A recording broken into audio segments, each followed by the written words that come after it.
Hello friends, कैसे हो आप लोग। आज का जो ये मैंने वीडियो बनाया है कि अगर पेशेंट को ट्रीट करने के दौरान अगर पेशेंट एचआईवी इन्फेक्टेड है और उस एचआईवी इन्फेक्टेड पेशेंट से डॉक्टर को डेंटिस्ट को जो है नीडल स्टिक इंजरी हो जाए या पेशेंट को जो है गलती से जो है नीडल स्टिक इंजरी या कोई वैसे एक्सपोजर हो जाए तो उसके लिए हमें क्या क्या गाइडलाइंस फॉलो करनी है, क्या क्या प्रिकॉशंस जो है वो डेंटिस्ट को डॉक्टर को जो है फॉलो करने होते हैं। तो सबसे पहले तो जो डेंटिस्ट के लिए गाइडलाइन है कि जब भी कभी किसी ओरल सर्जन को या डेंटिस्ट को कोई माइनर ओरल सर्जिकल प्रोसीजर करना है तो हमें हमें क्लियर कट गाइडलाइंस होती है हमारे पास कि पेशेंट के सबसे पहले जो खतरनाक वायरसेस हैं, एचआईवी और एचसीवी हेपेटाइटिस, इन दोनों वायरसेस का जो है हमें पहले जो स्क्रीनिंग टेस्ट हमें करवानी होती है। और अगर ये दोनों वायरसेस नेगेटिव आते हैं तब तो बहुत ही एक अच्छी बात है, तो हम सेफली जो है कोई भी सर्जरी जो है हम पेशेंट की कर सकते हैं, कोई डेंटल वर्क कोई सर्जरी जो प्रॉपरली कर सकते हैं। लेकिन अगर पेशेंट जो है एचआईवी पॉजिटिव है तो उस एचआईवी पॉजिटिव पेशेंट को ऑपरेट करने से पहले जो है डेंटिस्ट को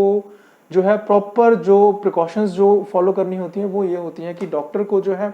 डेंटिस्ट को जो है एक तो जितने लोग डॉक्टर पेशेंट को ऑपरेट कर रहे हैं उनमें जो ऑपरेटर जो पर्सनल है उन्हें कम से कम अमाउंट में रखना है। सिर्फ एक डॉक्टर और साथ में उसका जो असिस्टेंट है वो होना चाहिए कि कम से कम पेशेंट्स को जो है एचआईवी पेशेंट के पास लेके जाए, कम से कम जो है ऑपरेटर को जो है कम से कम एक्सपोजर हम दिलाएं, कम से कम ऑपरेटर जो वो प्रेजेंट हो एक्सपोजर के दौरान।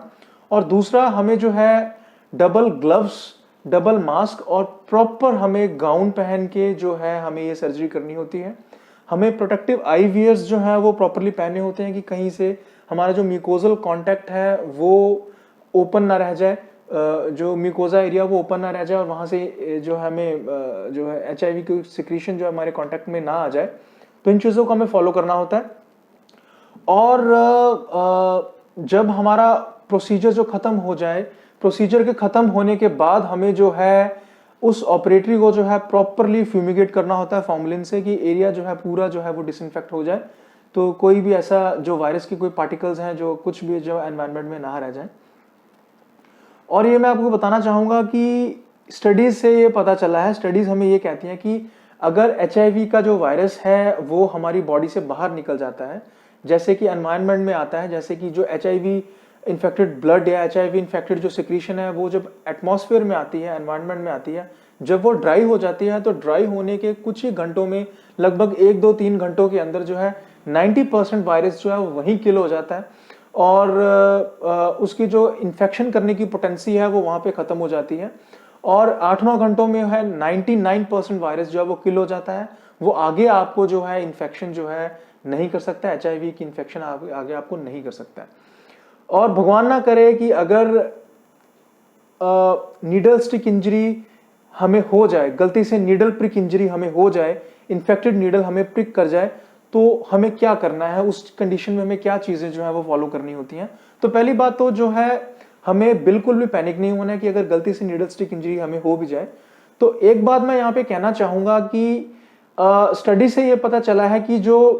नीडल प्रिक अगर इंजरी हमें होती है तो नीडल प्रिक इंजरी के होने के बाद जो एचआईवी का जो ट्रांसमिशन रेट है एक हेल्दी पेशेंट को इन्फेक्टेड से, वो बहुत ही कम है। वो है लगभग 0.3 से लेके 0.5%, 0.3 से लेके 0.5% चांस है कि आपको एचआईवी की इन्फेक्शन हो जाए अगर आपको नीडल स्टिक इंजरी हुई है। और 0.1% चांस है कि अगर आपको जो है म्यूकोजल कांटेक्ट में आपका जो नेजल जो एचआईवी के जो सिक्रीशंस हैं आपके म्यूकोजल कांटेक्ट में आई हैं तो उससे चांस है कि 1.1% चांस है कि आपको एचआईवी की इन्फेक्शन हो जाए। मान लीजिए फॉर एग्जांपल जैसे कि आपके जो नेजल म्यूकोजा है या आई म्यूकोजा है या ओरल कैविटी का म्यूकोजा है, उससे आपको इन्फेक्शन होने के जो चांसेस हैं वो 0.1% है। तो आप लोग देख सकते हैं कि कितनी कम इन्फेक्शन रेट है एचआईवी एक हेल्दी पर्सन को एक इन्फेक्टेड से होने के लिए। तो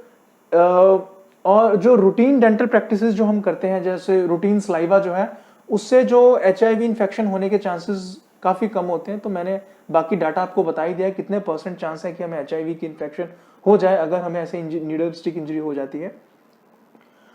और भगवान ना करे अगर हमें नीडल स्टिक इंजरी हो भी जाए, नीडल स्टिक इंजरी हो जाए तो इमीडिएटली नीडल स्टिक इंजरी होने के इमीडिएटली हमें जो है होने के तुरंत बाद जो है हमें जो है एंटी रेट्रोवायरल थेरेपी स्टार्ट करनी होती है। हाईली एक्टिव रेट्रोवायरल थेरेपी जो हमें स्टार्ट करनी होती है, जिससे हम हार्ट भी बोलते हैं। तो उसमें जो मिनिमम होती है 3 ड्रग्स के कॉम्बिनेशन हम लेते हैं, रेट्रोवायरल ड्रग्स जो हमें लेने होते हैं। और उसको लेने के बाद हमें उस ड्रग को जो है 28 दिनों तक जो कंटिन्यू करना होता है, 28 डेज तक हमें कंटिन्यूसली जो दवाइयां जो खानी होती हैं। और 28 दिन जब हो जाएं तो 28 दिन होने के बाद हमें उसके बाद HIV के HIV के जो एलिजा टेस्ट जो है हमें वो रेगुलर इंटरवल पे 3 बार हमें करवाना होता है, कंफर्म करने के लिए कि हमें कहीं HIV की इन्फेक्शन तो नहीं होगी है, हम कहीं HIV पॉजिटिव तो नहीं हो गए हैं। वो जो इंटरवल है वो है, पहला इंटरवल है जो 6 हफ्तों के बाद करवाना होता है, फिर हमें टेस्ट करवाना होता है 3 महीने के बाद, और फिर हमें टेस्ट जो करवाना होता है 6 महीने के बाद हमें टेस्ट करवाना होता है। और अगर 6 महीने के होने के बाद भी जो एलिजा टेस्ट नेगेटिव आ जाए तो आपको डरने की जरूरत नहीं है। दैट मीन्स कि आप जो है पूरी तरह से सेफ हैं, आपको HIV की इन्फेक्शन जो नहीं हुई है। तो और आप अपना सेफली जो है अपना काम जो आगे जो वो प्रोसीड कर सकते हैं। तो मेरा कहने का मकसद है, मेरा वीडियो बनाने का मकसद है कि अगर हमें HIV की इंजरी हो, नीडल स्टिक इंजरी हो भी जाती है तो हमें बिल्कुल पैनिक नहीं होना है। तो हमें जो हमारे पास जो डॉक्टर्स के पास जो गाइडलाइंस हैं, जो प्रोटोकॉल्स हैं, उनको हमें फॉलो करना है। Thank you.